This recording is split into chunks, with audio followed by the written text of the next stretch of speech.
Which psychological thoughts that make you mature. आज मैं थोड़ी सी इस पे बात करने वाला हूँ क्योंकि मोस्ट ऑफ द पीपल को पता ही नहीं होता कि भाई हमको अपनी ज़िंदगी में मैच्योर देखने के लिए क्या चीज़ रूल फॉलो करने पड़ते हैं। देखो, मैच्योर देखना कोई टफ काम नहीं है। आपको कुछ अपने लिए रूल बनाने होते हैं और उसको रूल को फॉलो करना होता है, तो आप ऑटोमेटिक एक काइंड ऑफ मैच्योर इंसान दिखने लग जाते हो। ठीक है, तो इस वीडियो में वही मैं बात करने वाला हूँ। ठीक है, सबसे पहला पॉइंट जो है वो है कि साइलेंस इज़ योर वेपन। जब आपको कुछ समझना है ना कि आपको क्या जवाब देना है, तो हमेशा आपने चुप रहना है। क्योंकि जब आप चुप रहते हो ना, तो कभी कभी होता क्या है कि सामने वाला ही जवाब दे देता है कि आप क्या चाहते हो। ये साइकोलॉजिकल गेम है भाई। मोस्ट ऑफ द टाइम मैं अपने लव वन के साथ ये ट्रिक अपनाता हूँ। जब मुझे लगता है कि यहाँ पर मैं अगर ये जवाब दूंगा तो शायद मे बी सामने वाला गुस्सा मान जाए, या फिर उसके लिए मुझे मतलब ज़्यादा बुरा लगे कि यार मैंने इतना रफ जवाब क्यों दे दिया, तो मैं साइलेंस हो जाता हूँ। जब मैं साइलेंस हो जाता हूँ तो ऑटोमेटिक, अगर मेरा उनको पता है कि यार ये बंदा सीरियस में है इस टाइम, तो मेरा साइलेंस ही उनके लिए एक बिग थिंग बन जाता है बोलने के लिए, और वो खुद ही ऑटोमेटिक मेरे साइकोलॉजिकल ट्रिक्स में फंस के वो मुझे जवाब देते हैं। और मैं सच में, मुझे अच्छा लगता है कि जब हम किसी और को बिना बोले अपना काम निकलवा लें, इससे बड़ी चीज़ क्या हो सकती है। ठीक है, and next talk, detach from outcomes, want nothing expect nothing.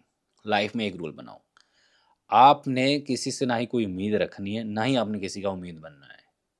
ये थोड़ा अपने माइंड में रख लो, क्योंकि ये थॉट आपको ज़िंदगी में आगे बढ़ने में बहुत हेल्प करने वाली है। आधे से ज़्यादा लोगों की ज़िंदगी इसलिए झंड हुई पड़ी है क्योंकि वो किसी का सहारा बन के बैठे हों या फिर वो खुद सहारा हैं। मैं एक बार बताता हूँ, जब आपका समय ख़त्म होने वाला होगा ना, आपके पास कोई नहीं होगा। इक्के के दुक्के आपके क्लोज वंस होंगे। फिर क्यों भाई पूरे समाज को लेकर ढिंढोरा पीटना कि ये तू भी मेरा आ जा, तू भी मेरा आ जा। ये एक्सपेक्टेशन है कि ये मेरे लिए ये कर देगा, वो मेरे लिए ये कर देगा। भाई इट इज़ ऑल बुलशिट। जितना डिटैच आप खुद को दूसरों से करोगे, उतना जल्दी आप अपने लाइफ में मैच्योरिटी की तरफ बढ़ोगे। आपको असली लाइफ के बारे में नॉलेज होगी कि yes, this kind of things make your life rich. Rich पैसों से भी नहीं होता, रिच मेंटल से भी होता है इंसान। ठीक है, कंट्रोल योर ब्रेथिंग। क्योंकि जब आप ना अपने ब्रेथ को कंट्रोल करने लग जाते हो ना, तो आपके माइंड में क्लैरिटी आने लग जाती है। अब ये थोड़ा सा मेडिटेशन टाइप का हो गया, क्योंकि it is interconnected with your soul. जब आप ब्रेथ पर फोकस करते हो ना, तो आपके माइंड में क्लैरिटी आती है, आप एक डीप थॉट में जाते हो। क्योंकि आज के इस युग में आप जहाँ 2 सेकंड की रील देख रहे हो, 5 सेकंड की रील देख रहे हो, और उसको बदल देते हो क्योंकि आपको मज़ा कम आने लग गया पहले से, तो और स्क्रॉल करते हो और स्क्रॉल करते हो। और आपको मैं सिंपली कहूँगी भाई, तू ऐसे कर, मोबाइल छोड़ और चुपचाप बैठ जा, टिक के आँख बंद करके, और अपने सांस पे फोकस कर। तो भाई तुम्हारे लिए बहुत टफ होगा, इतना टफ हो जाएगा कि आप उसको फोकस करते रहोगे। स्लो फोकस करोगे, फिर फास्ट फोकस करोगे, फिर दिमाग में बहुत सारी चीज़ें आपके मतलब चलने लग जाएंगी, मैं क्या सोच रहा हूँ, क्या कर रहा हूँ, क्या कर रहा हूँ। फिर एंड में जाके आपको एक थॉट मिलेगी जो अलाइन होगी, और वो अलाइन आपको ज़िंदगी में मेच्योर बनाने की ओर लेके जाएगी। आपको समझ आने लग जाएगा कि what the actual do you want to live, या do you want to become, या फिर do you want to do. It is a big thing man. ठीक है, next, value royalty not attention. मेरा ज़िंदगी का एक असूल है भाई। मैं इवन कि मैं अपने सब्सक्राइबर्स को ही बोलता हूँ कि भाई मेरे को मत सब्सक्राइब करना। अगर आप आज ये वीडियो देख रहे हो, आपको अच्छी लग रही है, बट कल मेरी वीडियो देखोगे आपको बुरी लग जाएगी, तो आप मुझे अनसब्सक्राइब कर दो। किससे अच्छा है कि आप सब्सक्राइब ही मत करो। क्योंकि I am the fan of big fan of royalty. Attention तो भाई हर कोई देता है। मैं चाहूँ तो टेंशन 2 मिनट में ले सकता हूँ। मैं कुछ ऐसे टॉपिक्स पे वीडियो बनाऊँ 2 मिनट में वायरल जाएंगी, पर मैं टेंशन का भूखा नहीं हूँ भाई। मैं रॉयल्टी का भूखा हूँ, मैं ट्रुथ का भूखा हूँ। और भाई royalty always is very expensive. मेरे आज भी क्लाइंट 5-5 साल पुराने हैं, भले उनका मैं काम ठीक से कभी-कभी करके नहीं दे पाता अपने क्लाइंट्स के, तब भी वो कहीं नहीं जाते। वो कहते हैं कि भाई साहब, आपसे 5 साल हो गए काम करते हुए, आज तक शिकायत नहीं आई। अगर कुछ गलत हो रहा है ना, तो वो सिस्टम का फेलियर हो सकता है, आपका कोई फेलियर नहीं हो सकता। और जेन्युइनली वही चीज़ होता है।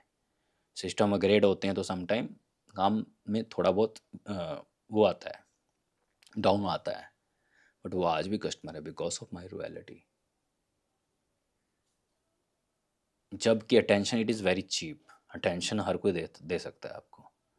जब अटेंशन ख़त्म हो जाएगी, वो जब अच्छे से आपको अटेंशन दे देंगे, तो आपको छोड़ के चले जाएंगे। और इवन कि अटेंशन का भूखा जो इंसान होता है, वो आगे कभी सीरियस मुद्दों पर अपने बारे में सोच ही नहीं सकता, क्योंकि उसको अटेंशन चाहिए। वो कुछ ना कुछ करता रहेगा लोगों को दिखाने के लिए, लोगों का अटेंशन पाने के लिए। ये सबसे बुरी चीज़ है। तो अटेंशन छोड़ो, हाँ, रॉयल्टी पर फोकस करो। जो इंसान की रॉयल्टी आपको मिलेगी ना, वो इंसान ही इनफ है, उसका इंटेंशन ही बहुत है आपके लिए। पूरी दुनिया आपको नहीं कभी भी, इवन कि मैं तो यही बोलता हूँ, आप सिंगल इंसान को भी कभी पूरी ज़िंदगी में खुश नहीं कर सकते। तो खुद से प्यार करो, ठीक है। आगे, अपनी गलतियों को मानो। जब आप अपनी गलती मानने लग जाते हो, जब आप अपनी ईगो को डाउन कर देते हो, तो भाई आप अपनी ज़िंदगी में और भी बहुत एक्सपीरियंस लेने के लिए अपने आप को ओपन अप करते हो। भले ही सामने वाला आपको पता है कि 110% गलत है, फिर भी आप उसको माफ़ करके आगे बढ़ते हो ना, ये भी एक मैच्योरिटी का निशान है। आप बिना किसी को नुकसान पहुँचाए अपने आप को डेवलप कर रहे हो, ये भी एक मैच्योरिटी की निशानी है। वो कमज़ोर लोग होते हैं जो ईगो में पूरी ज़िंदगी बिता देते हैं और ईगो में ही मर जाते हैं। असली इंसान वो होता है कि जो अपने लिए जीता है और बिना किसी से ईगो या ईर्खा या फिर बदला का सिस्टम लिए हुए आगे बढ़ता है, और अपनी पूरी जो भी ज़िंदगी मिली होती है भगवान की तरफ से, या हमारी जो भी एज होती है, वो फुलफिल होके जीता है। उससे बड़ा मैच्योर इंसान नहीं हो सकता भाई, क्योंकि मैच्योरिटी जब आपको समझ आएगी तो आपको पता लगेगा कि लाइफ की वैल्यू क्या है। अनमेच्योर लोग को नहीं पता होता कि उनकी ज़िंदगी की क्या वैल्यू है। वो तो कहते हैं कि भाई हम यहाँ पर आए हैं, मज़े करेंगे निकल जाएंगे, या फिर कुछ लोग बोलते हैं कि हम यहाँ पर आए हैं, भोगेंगे निकल जाएंगे। कुछ लोग कहते हैं कि हम यहाँ पर आए हैं, बहुत कुछ भरेंगे फिर निकल जाएंगे। कुछ किसी ना किसी का मोटिव है। बट अनमोटिवेटेड इंसान अपने फ्लो में चलता रहता है, नेचर के फ्लो में चलता है। उसको कुछ नहीं फ़र्क पड़ता कि मेरे को क्या मिल रहा है क्या नहीं मिल रहा। He will go according to his flow. तो ये भी बहुत ज़रूरी है, ठीक है। Last point, live like you have nothing to prove. ऐसे जियो कि आपको किसी को कुछ प्रूव नहीं करना। मैं देखता हूँ कि इंस्टाग्राम फेसबुक पे भाई होड़ लगी हुई है एक दूसरे को कंपटीशन देते हुए। इवन मैं भी उस चीज़ का पार्ट था, बट स्लोली स्लोली मुझे समझ आया कि भाई मैं क्यों इस भीड़ का पार्ट हूँ। मुझे नहीं दिखाना, मुझे नहीं compete करना, मेरे को दिल ही नहीं करता। आज भी मैं इंस्टाग्राम फेसबुक चलाता हूँ तो आपको उसमें थोड़ा सा फ़र्क दिखेगा। मैं नहीं कोई कैप्शन लिखता, ना ही कोई मैं टैग्स डालता हूँ, ना ही मैं किसी को भेजता हूँ, शेयर करता हूँ। शेयर तो मैं कभी भी किसी को अपनी पोस्ट करता भी नहीं था। स्टार्टिंग से याद आता है, मुझे खुद से ही अच्छा नहीं लगता। बट मैं अपनी पोस्ट को थोड़ा बहुत वायरल करने के लिए या फिर ज़्यादा लोगों तक रीच पहुँचाने के लिए ना, मैं टैग्स लगाता था, अच्छे अच्छे कैप्शंस लिखता था, ये प्रूव करने के लिए मेरी वीडियो बहुत अच्छी है। पर स्लोली स्लोली मैं ये सीखा कि नहीं यार, मुझे क्यों प्रूव करना है। मैं अपनी खुशी के लिए बना रहा हूँ। जो इंटरेस्टेड होगा वो खुद देखेगा, जो नहीं इंटरेस्टेड होगा मेरे दिखाने या ना दिखाने से ज़बरदस्ती थोड़ा वो देख लेगा। तो भाई प्रूव करना छोड़ो, गो विथ फ्लो। जहाँ आपका इंटरेस्ट नहीं है कि यार मेरे को नहीं करना, मेरे को बस ठीक है इतना बहुत है, तो बहुत है। किसी को प्रूव करने के लिए अपनी जीन जान मत लगाओ। कोई आपको छोड़ रहा है, छोड़ दो, आप भी खुश रहने दो उसको भी, आप भी खुश रहो। जी जान किसी भी मत लगाओ भाई, क्योंकि आप जहाँ प्रूव करने लग जाओगे वहाँ पर अपनी वैल्यू गिरा दोगे। दूसरी बात, जो एक बार आपको धोखा देगा, जो आपकी एक बार वैल्यू गिरा देगा, वो कभी भी आपकी वैल्यू अप नहीं करेगा। आप उसकी नज़रों में हमेशा वही रहोगे। तो वही बात है, जो इंसान आपको गलत कहता है आप गलत रहो उसके लिए, जो इंसान आपको अच्छा कहता है अच्छे रहो। किसी का माइंड सेट चेंज करने के लिए आपको कोई ज़रूरत नहीं है भाई। तो ये छोटी सी वीडियो थी, कैसी लगी कमेंट सेक्शन में ज़रूर बताना। तब तक के लिए ओवर एंड आउट।